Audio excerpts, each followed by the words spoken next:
Assalomu alaykum ahli Instagram, YouTube va TikTok. Ramazon oyi muborak bo'lsin. Ikkinchidan pitbolga qaytamiz.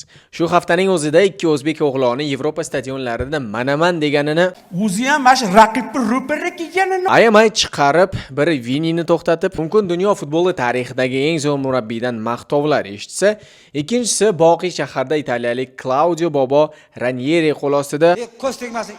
ajoyib o'yin ko'rsatyapti. Tushunib turganingizdek, Angliya Premyer Ligasida to'p surayotgan Abduqodir Husanov Cityning fevral oyidagi eng zo'r futbolchisi, Eldorjon Shomurodov esa Italiyaning A seriyasida Romaning fevral oyidagi eng zo'r futbolchisi deb topildi. Undan tashqari, hafta o'rtasida Chempionlar Ligasida ikkita ustalar darvozaga devor ko'tarib, tomini yopib, aboy yopishtirib yubordi.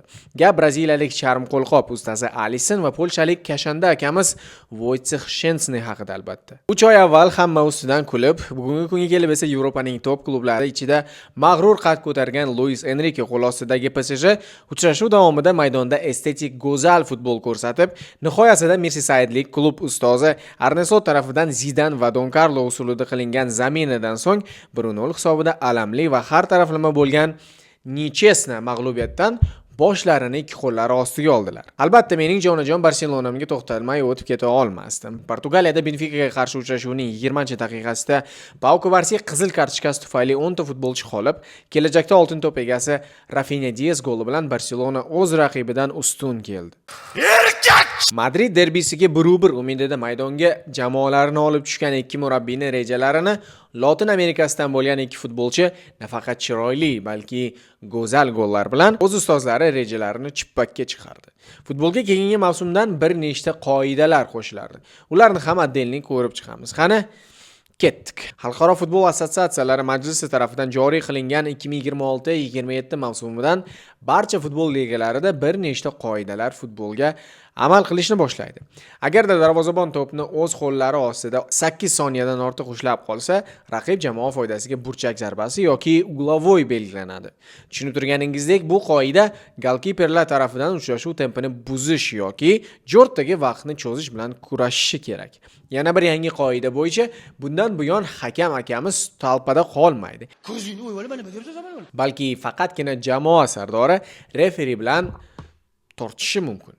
Aytgancha, agarda siz futbolga qandaydir yangilik kiritish huquqiga ega bo'lganingizda, millionlar o'yiniga qanday yangiliklarni olib kelgan bo'lardingiz? Fikrlarni albatta kommentariyalarda yozib qoldiring. Men esa bir sekin boshlayman. Biz marali choy-poy qo'ymog'izlar, ketdik. Baget va kruassanlar tarafdan boshlaymiz. Birinchidan, Merseysayedlik klub ustozi Arne Slotga bravo. O'zining debyut mavsumida dunyodagi eng murakkab ligada hozirgi paytdagi Angliya chempionini 2 marta, Ispaniya, Germaniya va Fransiya chempionlarini 11-0 hisobida mag'lubiyatga uchratgan. Malades. Ikkinchidan, uchrashuvdan ikkita narsa kutish mumkin edi. Jamoalar ochilib, yozilib, yayrashib futbol o'ynashadi yoki ikki jamoadan biri o'z darvozasi oldida Damasga o'tirib, kontr hujumlarda raqib jamoani dodini beradi. Hozirgi payt Yevropa top klublari ichida eng kuchli 3 jamoaga mening shaxsan o'zim albatta Barselona, Liverpool va Bavariyalarni kiritgan bo'lardim. City va Liverpool uchrashuvidan keyin o'zimga fikr qildim. Значит, Lucho tog'a ehtiyotkorlik qilar ekan deb. Ammo lekin biroq Luis Enrique Qo'rqmadi. diqqat qiling, Liverpool klub davridan beri himoya chizig'ini yuqori ushlab, pressingni darvozabondan boshlardi. Hozirgi kunda Arne Slot paytida ham bu narsa ko'pligicha o'zgargani yo'q. Bu holatda ko'rib turganingizdek, Parijlik klubning 6 ta futbolchisi maydonning Liverpoolga qarashli joyda pressing bilan mashg'ul. Birinchi taym yakuniga ko'ra 68% to'pga egalik qilish. Endi Lucho tog'a baribir Barselonadanda. Raqib darvozasiga qarata 12 ta zarba, Liverpoolda esa yagona zarba va kutilgan gollar ko'rsatmasi 1.39 ni tashkil qildi. Birinchi taymni ko'ngilni xotirjam qilib parijliklarga yozib qo'ysa bo'ladi, kamida 2 ta gol bilan ikkinchi taymni boshlashlari kerak edi. Birinchi taymdan xulosa, Alissonga qarshi PSG maydonda to'p surdi. Parijliklar ustozi Luis Enrique jamoani qayta qurib, qisqa vaqt ichida Yevropa futbolidagi top jamoalar safiga ko'tarishga muvaffaq bo'ldi. O'tgan videolarimda aytganman va yana qaytaraman. Sheyxlarning arzandasi bo'lgan PSG futbolda pul ko'p narsani hal qilsa ham, jamoaga katta yutuqlarni olib kelmasligini, katta va nufuzli turnirlarda aynan birlashgan jamoa g'alabani qo'lga kiritishini tushunib yetdilar oxiri. Hozirgi kun top klublari ichida Parijlik klubdek hujum chizig'idagi assortiment, ya'ni har taraflama kuchli va har ikki qanotda to'p sura oladigan futbolchilar jamlangan klublar kam, juda ham kam. Joriy yilning eng zo'r goleadorlaridan biri Usmon Dembele har ikki oyog'ida birdek zo'r o'ynashini bilasiz endi. Chap tarafda Bradley Barcola kundan-kun o'sib, rivojlanib kelyapti. O'ng tarafda Xvicha hujumga kenglik va kreativ yaratib bersa, ikki qanot himoyachilari Nuno Mendes va Ashraf Jonlar esa maydonni u burchagi va bu burchagiga zambarakni o'qidek borib kelishadi. Xulosa shuki, hujum va himoya chizig'lari futbolchilari yagona mexanizmdek jamoaning hujum va himoya fazalarida ishtirok etishadi. Aytmoqchimanki, jamoada qora ishdan o'zini olib qochadigan yulduzlar yo'q. Tushunib turganingizdek, shunday futbol ko'rsatish uchun yurak o'rniga motor gurillab turish kerak. Ana endi Liverpoolga qaytadigan bo'lsak, birinchi taymdan so'ng Arne Slot "Значит, raqib shunday o'ynar ekan" deb jamoaga Bolalar, agun degan ekan. demasdan sekingina himoyalanishga o'tdi. Hattoki Saloh ham maydonni yarmida himoya fazasida jamoaga yordam berib turdi. Uchrashuvni kuzatgan bo'lsangiz, birinchi taymda Liverpool jarima maydonchasi prohodnoy dvorni eslatsa, ikkinchi taymda Slotning taktik yechilmalari hisobiga Alisson taraflama qaratilgan raqib zarbalari unchalik xavfli emasdi. Statistikaga qaraydigan bo'lsak, ikkinchi taymda PSG tarafidan zarbalar birinchi taymga qaraganda miqdori ko'p, ammo kutilgan gollar hatto yarimtaga ham yaqin emas. Murabbiylarning ustalar bilan qilgan zaminalari bir nechta uchrashuvlarni boshdan oyoq o'zgartirib yuborganini yaxshi bilasiz. Bu yerda ham aynan shunday bo'ldi. Saloh o'rniga maydonga tushgan Elliot, Jota o'rniga maydonga tushgan Nunisdan assistni oyoqlari tagiga olib, uchrashuvning yagona golini kiritib, Alisson va o'z jamoasiga g'alabani olib keldi. Futbolda afsuski bunday holatlar ko'p bo'lgan. Qaysidir bir jamoa raqib jamoa ustidan uchrashuv mobaynida bir bosh ustun to'p suradida, nihoyatda qandaydir g'ayrioddiy to'p gol bo'lib ketadi. Bu yog'iga yarim finalga yo'llanma taqdiri Enfieldda hal bo'ladi. Keyingi haftada o'tkazib yubormang. Ana endi meni jonajon Barselonam haqida gaplashamiz. Benfica bilan bo'lgan uchrashuvda xabaringiz bor, Pau Kubarsi 20-daqiqada qizil kartochka bilan maydondan badarg'a qilindi. Hansi Flick esa o'z o'rnida o'yinni xuddi Arne Slot kabi zaminalar bilan qutqarib qoldi. 20-daqiqadagi qizil kartochka xohlasak, xohlamasak uchrashuvni tuban o'zgartirib yuboradi. Barselona bosh murabbiyi esa jamoaning hujumkor salohiyatini kamaytirib, Dani Olmo o'rniga Arauxoni, Laminjon Yamal o'rniga Akula laqabli Ferran Torresni maydonga tushirdi. Arauxo jamoani hujum va himoya fazalarida qanday qo'llab-quvvatlashini yaxshi bilasiz. Ferran Torres esa Eldorjon Shomurodov profilidek futbolchi aytganday. Hozir tushuntirib beraman. Eldorjon raqib jarima maydonchasi oldida 10-15 tonna ishni bajaradi. Futbolda to'p va to'psiz harakatlanish degan tushuncha bor. Murabbiylarning sezilarli qismiga bunday profildagi futbolchilar ob va havodek zarur. Ferran Torres esa o'ng qanotda jamoaga to'pni oldinga surishda, pressing va jamoaning himoyasida aktiv tarzda yordam berib turdi. Laminjon Yamalni yalqov deb bo'lmaydi, lekin Torres ikki qanotning birida jamoaga o'zining harakatlanishi bilan katta foyda olib keladi. Shu yilning mumkin oltin to'pi sovrini g'olibi Rafinha esa himoyachilarning oyoqlari orasiga to'pni chiroyli o'rab zarba berganda, Voratani orqasidan o'tib ketdi, shunday qilib ketdi gol. shunday qilib, agar uchrashuvni jamoaning bosh murabbiyi Hansi Flick o'z zaminalari bilan qo'llab-quvvatlab boyitib tursa, bevosita maydondagi qahramon hujum yoki himoya futbolchisi emas, jamoaning darvozaboni bo'ldi. Kashanda akamiz Wojciech Szczęsnydan boshlaymiz. To'g'risini aytsam, menda otpustda maza qilib O'rta Yer dengizining qaysidir bir so'lim sohillarida dam olayotgan malakali darvozabonni jamoaga taklif qilishganda fikr qilgandim. Mana shu aka hozir jamoaga kelishi bilan xafa bo'lmay, malakasi kalaka qilishyapti. Ammo lekin biroq Paravoz akamiz o'zini katta professionalligini ko'rsatib, asosiy tarkibdan Barselonaning tarbiyalanuvchisi Iñaki Peñani siqib chiqardi. Avvalgi video qahramoni Alisson Beckerda 9 ta seyv bo'lsa, polshalik darvozabonda 8 ta seyv. Chempionlar Ligasi oqshomining bosh qahramoni 2 ta darvozabon bo'ldi. Eldorjonning Rimda ishlari yaxshi ketyapti, ko'z tegmasin. Claudio Ranieri tog'a boqiy shahardan bo'lgan Romani qo'l ostiga olgandan beri qizillarning ishlari o'nglanib borayotgandek go'yo. O'tgan yilning noyabr oyida vatanidan bo'lgan klub Romani o'z qo'l ostiga olgan italiyalik mutaxassis qo'l ostida Roma uzil-kesil o'ziga kelib olganday. Fevral oyida Italiyaning A seriyasidagi eng zo'r murabbiy bo'lgan Bobo qo'l ostida Eldorjon Shomurodov to'p surib keladi. Garchi mavsum boshidan futbolchini 2 marta jamoadan ketishga yengilgina majbur qilishgan bo'lsa-da, Eldorjon jamoada qolishi va o'z o'rnida loyiq va Romada to'p surishga qodir ekanligini ko'rsatib kelmoqda. Jamoadagi ikkita to'purlar Shomurodov va ukrainalik Artyom Dovbyk maydondagi qimmatli daqiqalarni bo'lishib olishadi. Klaudio Boboning bosh qotgan joyi Dovbyk raqamlarda samarali bo'lsa, Eldorjon jamoa uchun ishlaydi. Shomurodov butun hujum chizig'i bo'ylab harakatlanadi. Jamoa uchun kerakli va muhim bo'lgan va raqib jamoa maydonchasi oldida qilinish kerak bo'lgan qora ishni bo'yniga oladi. Lekin o'tgan mavsum Ispaniya La Ligasi eng zo'r to'purarlardan biri bo'lgan Dovbyk qo'lida ishonchli koziri, Roma safidagi 13 ta goli bor. Eldorjon esa o'zining harakatchanligi, universalligi va jamoa dirijori argentinalik Paulo Dybala bilan maydonda bir-birlarini yaxshi tushunishi Eldorjonga asosiy tarkibda maydonga tushishga qo'l kelmoqda.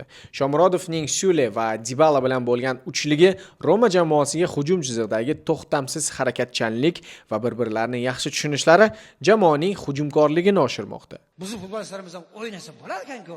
Italiya futbol nashriyotlarining xabariga ko'ra, Ranieri Bobo Eldorjonning tinimsiz harakatchanligi, maydonni ko'ra olishi va jamoa uchun ishlashini juda ham yuqori baholaydi. Mumkin shuning uchun oxirgi 3 ta uchrashuvda Shomurodov o'yinlarni asosiy tarkibda boshlamoqda. Yevropa Ligasi yarim finallariga yo'llanmani Roma klubi basklar yurtidan bo'lgan Bilbaoning Atletik klubi bilan uchrashuvda o'rtaga qo'yishadi. Ajab emas, Shomurodov o'sha uchrashuvni ham asosiy tarkibda boshlasa. Hozirgi kunga kelib Eldorjon aktivida 2 ta gol va 2 ta assist bor. Futbolchi haqida katta videoda Addenning gaplashib o'tamiz. Gvardiola Citydan ketadi. Qo'ysangchi, Abduqodir Husanovning ustozi Manchester City bosh murabbiyi Josep Guardiola mavsum nihoyasida Cityni tark etishi mumkin. Madridning Real klubidan Chempionlar Ligasining 1/16 finali doirasida yeb qo'ygan Josep Guardiola Cityni tark etishi mumkin. Italiyalik futbol nashriyotlari Barselonaning afsonasi Cesc Fabregasni Manchesterlik jamoaning keyingi ustozi qilib ko'rsatishmoqda. Eslatib o'taman, Samorang jamoaning ustozi Guardiola o'tgan yilning noyabr oyida klub bilan 2027-yilning yoziga qadar shartnoma imzolagan. 2016-yili jamoani o'z qo'l ostiga olgan kataloniyalik murabbiy shogirdlari 4 marta Angliya Premyer Ligasi va 1 marta Shalpanquloq trofeyini qo'lga kiritishgan. Umumiy hisobda City bilan 18 trofeyni qo'lga kiritgan murabbiy oldida murakkab tanlov turibdi. Bu yog'iga faqatgina Premyer Liga va Angliya kubogida to'p suradigan jamoani krizisdan olib chiqib yana yangi cho'qqilarni zabt etishmi yoki vaqtincha dam olib futboldagi trend Saudiya futbolida o'zini sinab ko'rishmi? Fabregasga keladigan bo'lsak, Cesc qo'losidagi Como Italiyaning A seriyasida 2003-yildan beri ko'rinish bermay, o'tgan mavsumda Italiyaning B seriyasida 2-o'rinni egallab, elita klublar safidan joy olgandi. Como klubining egalari ichida Arsenal afsonasi Thierry Henry va jamoa bosh murabbiyi Cesc Fabregaslar ham bor. Umuman, Fabregasni Yevropaning ko'plab top klublariga yo'naltirishyapti. Italiyaning o'zida Inter va Milan, Ispaniyada tushunib turganingizdek Barselona. Siz qanday fikrdasiz? Guardiola mana salkam 10 yildan beri City ustozi bo'lib kelyapti. Mumkin hordiq chiqarish payti kelgandir. Pepni qaysi jamoa bosh murabbiyi sifatida ko'rishni xohlardingiz? Fikrlarni albatta kommentariyalarda yozib qoldiring. Madrid derbisi Chempionlar Ligasi 1/8 finali doirasida Santiago Bernabeuda Real va Atletiko butun dunyo futbol muxlislarini hayratga solib, 1-1 hisobidan cheklashib, Lotin Amerikasidan bo'lgan futbolchilar maydonda futbol shows ko'rsatishdi. Bir chekkadan boshlaymiz. Agarda formatsiyaga qaraydigan bo'lsak, ikkala jamoada ham 4-4-2. Ya'ni mumkin Diego Tog'a va Don Carlolar uchrashuvni o'zlarining sevimli 1-1 hisobida yakunlashini, keyingi uchrashuvda Wanda Metropolitano stadionida hammasini bemalol hal qilib olishni xohlashgandir. Kim biladi deysiz? Indeyslar deya atalmish Atletico o'z uslubiga xos qolib, darvoza oldiga avtobusni parkingga qo'yib to'p surishdi. Yaxshiyamki argentinalik chiroyli tovuq bor. Yo'qsa bunday chiroyli bo'lmadi. Yerdan ham ko'rardik. Julian Alvares esa hozirgi kunda Atletikoning oxirgi yillardagi eng omadli transferi deb bemalol aytish mumkin. Realning bosh yulduzlarini esa maydondan o'chirib qo'yishga erishgan Simeone negadir Realning o'ng qanoti haqida esdan chiqarib qo'yganday. Yuragi o'rniga 12 ta silindrli motor gurillab turadigan, asli Hindistondan bo'lgan braziliyalik Rodrigo o'zining o'ng qanotida Atletiko himoyasini qaqshatib turdi. Birinchi gol ham aynan o'ng tarafdan bo'lgan hujumdan boshlandi. Barselona fanati bo'lishimga qaramasdan raqibni yaxshiroq bilish kerak deb qirollik klubi transferlarini ham kuzatib boraman. Agarda hozirgi kunda Real safidan kimnidir Barsaga olib kelish mumkin bo'lganida, o'ylab ham o'tirmay urugvaylik Fedya Valverdeni tanlagan bo'lardim. Futbolchi maydonda to'p surishi va o'zining futbol orqali jamoaga ko'rsatayotgan ta'sirini juda ham yaxshi bilasiz. Fedya ham xuddi Rodrigodek charchash nimaligini bilmaydi. Atletikoga qarshi bo'lgan uchrashuvda Rodrigo goliga assist va uchrashuvning eng yuqori baholaridan biriga ega bo'ldi.